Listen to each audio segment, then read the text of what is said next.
ustedes saben, pues tenemos que pedir permiso a los dioses para que nuestra fogata sea todo un éxito.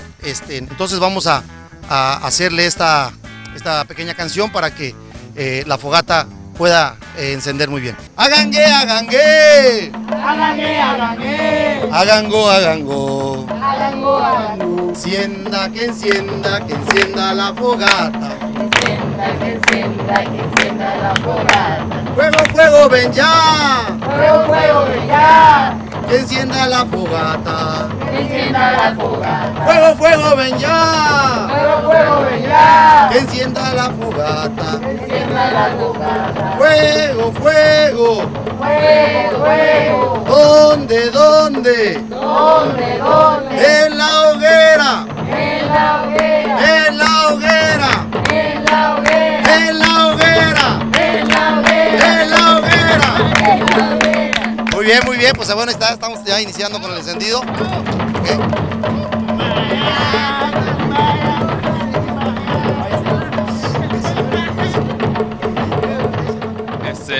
Pues en el campo, ¿no? Estaban dos vacas pastando, ya saben, de repente pues, están platicando entre las dos y le dice una a la otra. Y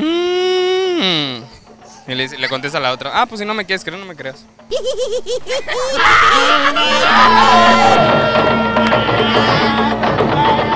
Aquí andamos en esos chistes así bien chistosos.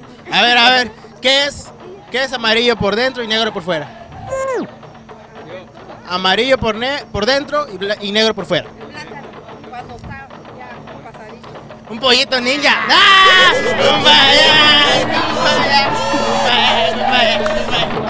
¡Qué lindo es tu cucu!